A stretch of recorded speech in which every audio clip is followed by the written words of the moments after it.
Hello and welcome back to VGC's immediate reactions to Summer Game Fest Live Showcase 2024. We are still here. They've not turfed us out quite yet. I'm with Chris Dring and Andy Robinson. How are you, gentlemen? All right, yeah. Say it into the mic. You have to share a mic. Oh, yeah. Is that how it works? Yes. I don't do this stuff. I feel like I've just sat like alone in the dark for 2 hours watching video game trailers. So fantastic. Yeah. And ordering dog food. Yeah, Andy ordered dog food during the broadcast. During a particular lull. Yeah. In the event. So we should rank trailers based on whether or not you'd be willing to order dog food during. But not only did I order dog food, but the payment was declined. So I had to get my card out and then type it in. And so I probably missed one or two roguelike co-op early access games From Scotland. Yeah. Is this the sort of content that that VGC listeners and viewers? Well, I didn't bring up the dog food. I talk about video games. Speak into the mic. If you're going to speak, you have to legally speak into the mic. Take it into your hands. You're the boss. Yes, we saw a lot of trailers, some good, some boring. I'm going to go straight away. What was your trailer of the show, Andy Robinson? Oh wow. That Prison Break game, what's it called? I've got it written down somewhere. The thing with they were smoking the weed? It's called Cuff Bust, and it was the prison escape game with they were kind of like koala bears, right? Oh, yes. It was a one-man developed game, allegedly. It looked like a proper streamers game. It looked really, really funny. I think everyone enjoyed it. It was kind of like it set the tone for the show, right? It was a very indie-focused show. There were actually a couple of games in there that were made by, one person. And actually it was a little bit of a refreshing break from what we're used to from these events, when it's usually like it turns into a grey soup of like the same loud AAA game. Oh God, it was loud.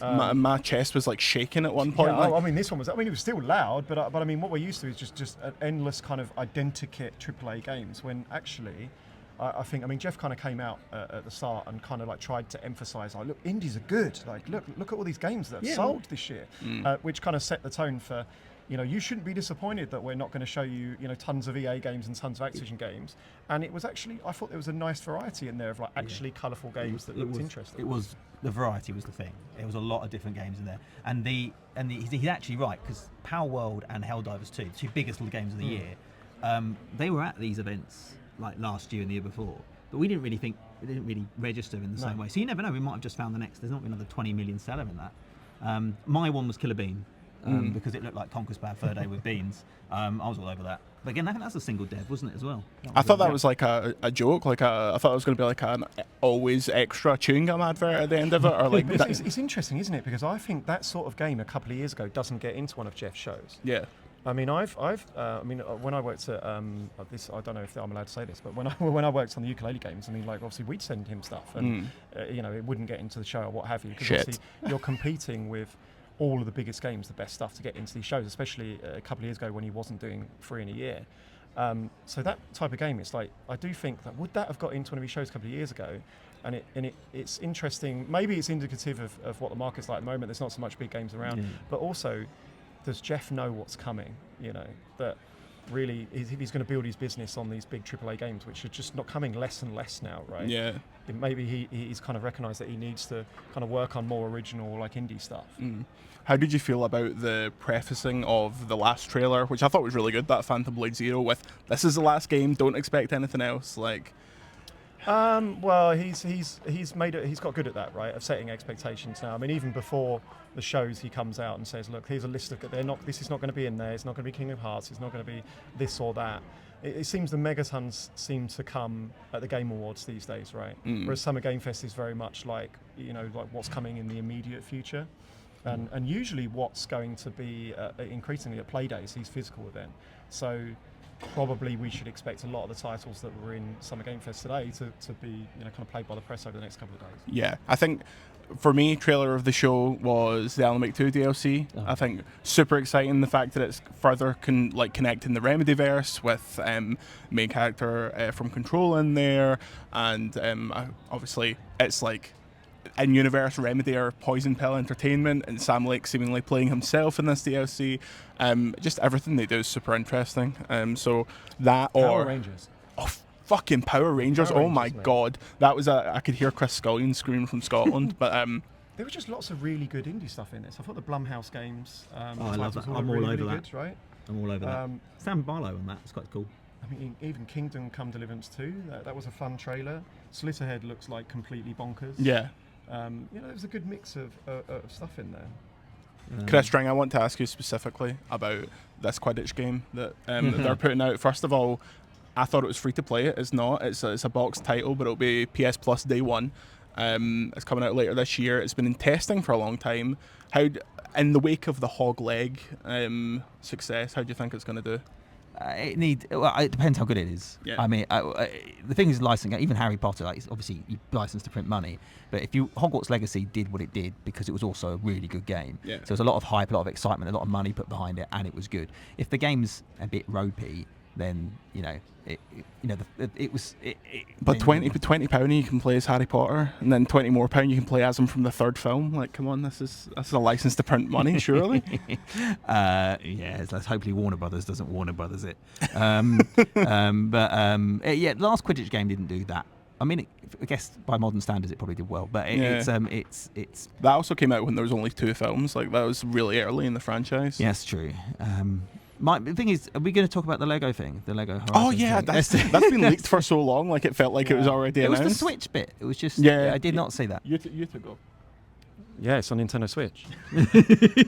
So, I mean, we were trying to work out when the last time Sony put a game on a Nintendo platform, because we were talking about MLB. Wipeout. I mean, also other than MLB, which is a license requirement, right, that they do that, I believe.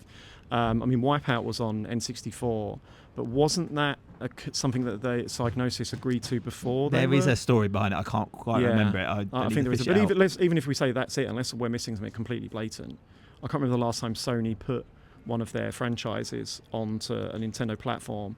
I mean, a lot of the people on social media are screaming at me like, "Oh, it's Lego, but it's also Horizon." Sony didn't have to make IPs. this game. No. And it's interesting with Horizon because actually, I do find it weird that game has become.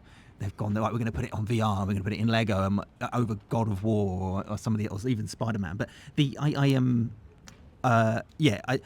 clear, like Lego games do sell really, really well on Nintendo platforms. And if you're going to sort of broaden the franchise out to bringing younger users and new gamers, putting it out on other platforms is the way to do it. And do you think that's the idea here, that they're basically trying to get more eyeballs onto the Horizon franchise? Yeah, well, they talked about it with the PC stuff recently. They said like one of the reasons they put games on PC is so people play like Spider-Man remastered on PC, and then they go, oh, actually, I might get a PS5 to play Spider-Man 2. And if they get a load of people who enjoy Horizon on Switch, that maybe they'll upgrade to Horizon on PlayStation down the line. I don't think this is a trend. I don't think Sony is suddenly going to start porting all their games. It's probably quite unique within their portfolio as well, right? An IP that, I mean, obviously they got Marvel stuff, but it's not theirs, right?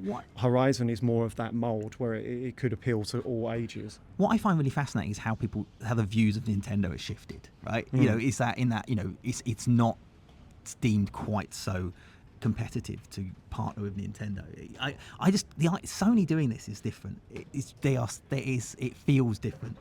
Xbox has been always put their games on PC, and Xbox have never been really like a particularly bitter rival of Nintendo's, right? Whereas PlayStation certainly have. In the early days of the Rare acquisition, they allowed Rare to keep making games for the Nintendo DS. Yeah, Age of Empires. They've always, Xbox has always kind of like dabbled in a bit of Nintendo, whereas PlayStation like really haven't in the same way. Yeah. I suspect it'd be interesting if you're going to try and, find a new audience, and that's what this is all about, right? Everyone's trying to find new audiences, and Nintendo, it represents a new audience for PlayStation, and it does just as much as it does for Xbox with Minecraft and all sorts. I think it's interesting that obviously you say God of War, but the issue is Lego wouldn't work with God of War because they don't work with R-rated brands. Spider-Man already has a pre-existing Lego deal through Marvel and those games, so it gets down. It's like they're not going to do Last of Us Lego, and then Horizon. I mean, it's probably just fortuitous that the man who started Horizon is now at the top of the tree, but we're getting this Horizon game. We're now getting Horizon everything. We're getting the remake of the first game. Like, it won't be long till that. We're getting the multiplayer game from NCSoft. Like, it's all kind of... There's a lot of Horizon, isn't there? I find it's a really interesting... even Lego. Lego normally do like mega... There was a period of time when you get all the sort of Lego games, but they got to the... Lego tend to do big IP. And I guess Horizon is a big IP. The first game did bonkers numbers, but... yeah, it was for me. It's an unusual Lego title to have, but it's not made by. It's not TT. It's done by Studio Go, but Studio Go has worked on Lego stuff in the past, and they normally do stuff for other games. So they normally make support Hogwarts Legacy and Redfall and stuff like that. So it's interesting because, as you say about big titles, like apparently what TT is doing in the Lego space is like a Skywalker Saga version of like a Harry Potter game, which makes perfect sense because that would make £1 billion.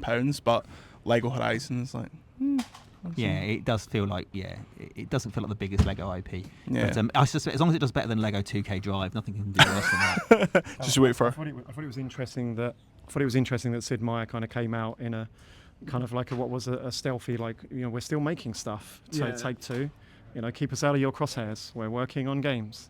After the kind of the gutting of their studios recently. So it's nice to see that Fire Access are still doing stuff. But it was odd, right? Yeah. Hi everyone, we're working on a game. Didn't they say they were working on Civilization when they cut a load of when people? Jake left, they said the next Civ is happening, and also like I spoke about the next Civ beforehand. But it's easy to guess that kind of thing. I think it's interesting that people were so confident that this was going to be Borderlands 4. Like Borderlands 4 is obviously happening, but they've said as much. But I mean, I'm a big Civ fan, so I'm looking forward to that. But the other thing that it was whispered that it was potentially more exciting. So Mafia as well, right? Yeah, well, Mafia, and there's Mafia, Borderlands, not BioShock. BioShock 4 is in a bad hold state. But yeah, interesting show. Anything else before we wrap? There was a point where Dringo Chris leaned over and said, "This looks so boring." There was a few sad walking games. For me, I remember what game. And do you know what? It actually looked kind of lovely. I'm sure it's great, but I just looked like Uncharted, but without any of the exciting bits. Yeah, it was sort of like what if Death Stranding but up. Yeah. What if Death Stranding but up? Right.